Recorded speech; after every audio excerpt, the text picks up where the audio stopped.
Did you expect Spain to draw against Cape Verde? Neither did I. But my AI prompt flagged that match as one to avoid, and it was right. Welcome to TechWise, where we test real AI tools against real-world problems. Subscribe because at the end of July I am publishing the full results of this experiment, and you do not want to miss that video. Today is the start of something new on this channel. A format where I build, test, and refine the ultimate AI prompt system for predicting sports outcomes, starting with the FIFA World Cup 2026 knockout stage. The goal is not to get rich overnight. The goal is precise. Never lose money. Win small, stay consistent, and let the system compound over time. And the only way to build a system that does that is to treat prediction like an engineering problem, not a gut feeling. This episode covers the full prompt workflow I built using Perplexity and Claude Sonnet 4.6. I will show you how the system works, walk through the logic behind each prompt layer, and then give you the actual outputs for the round of 32 matches starting today, June 30th, beginning with Ivory Coast against Norway in Dallas. But first, let me explain why two prompts are better than one, and why every other AI prediction attempt fails. The single biggest mistake people make when using AI for sports prediction is asking one question: who wins? That is the wrong question.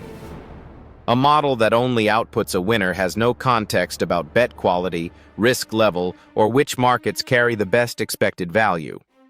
The system I built uses a 4-layer workflow.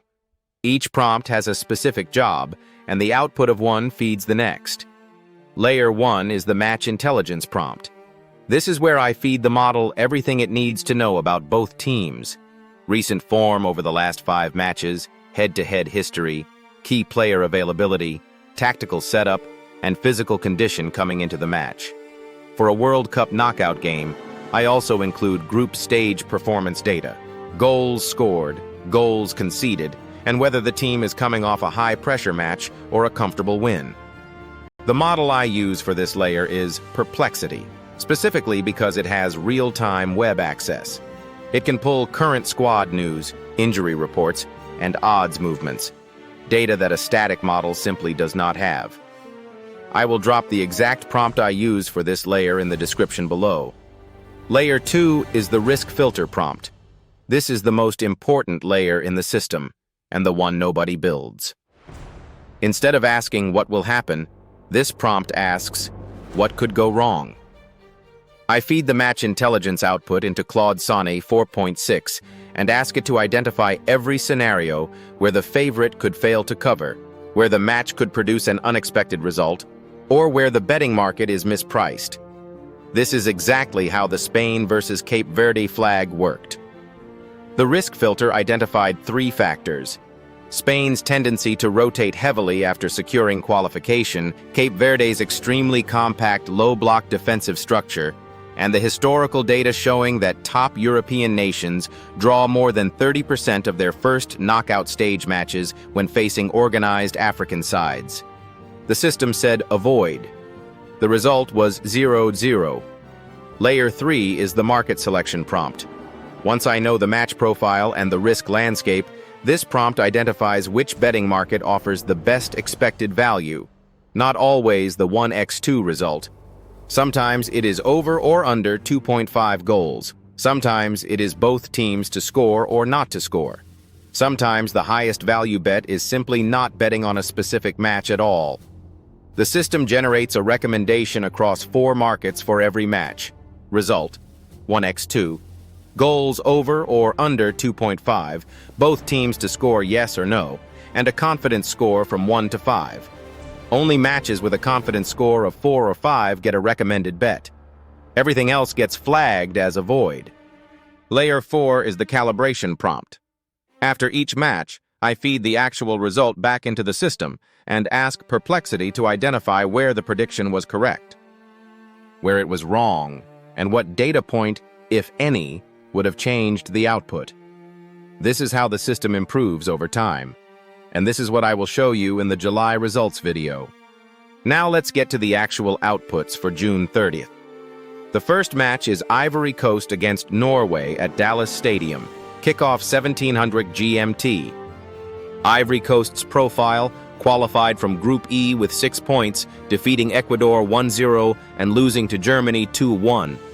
Solid defensive structure, dangerous on the counter with Diomande as the key creative outlet. However, they conceded to one of the tournament's best attacking sides and showed vulnerability in transition. Norway's profile, exceptional group stage, a 4-1 demolition of Iraq showcasing Holland's finishing, and a high-tempo pressing system.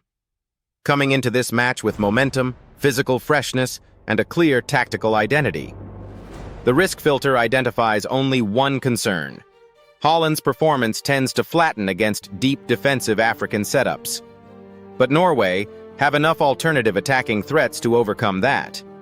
System output for Ivory Coast versus Norway. Result market: Norway to win. Confidence 4 out of 5. Goals market: over 2.5 goals. Confidence 3 out of 5. Both teams to score: yes. Confidence 3 out of 5. Recommended primary bet: Norway to win. Secondary consideration: Norway to win and over 1.5 goals combined. Match to avoid flagged: yes. This match has not a clean risk profile.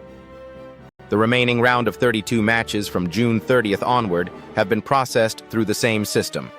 I will drop the full output table, all 4 markets, all matches, all confidence scores, in the pinned comment below so you can follow along in real time.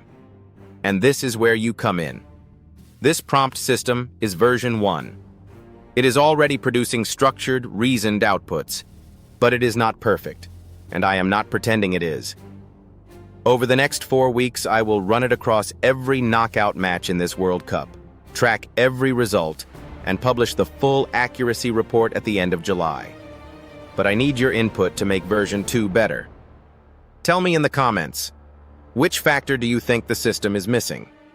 Which sports should I test next? Tennis, basketball, Formula 1? And which AI model should I benchmark against Claude Sonnet 4.6? GPT-4o Mini, Gemini, or something else entirely? The best suggestions will be built into the next version of the prompt.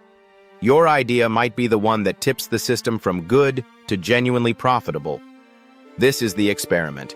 Follow it to the end, because the July results video will either prove this system works or show you exactly why it failed. Either way, it is going to be worth watching.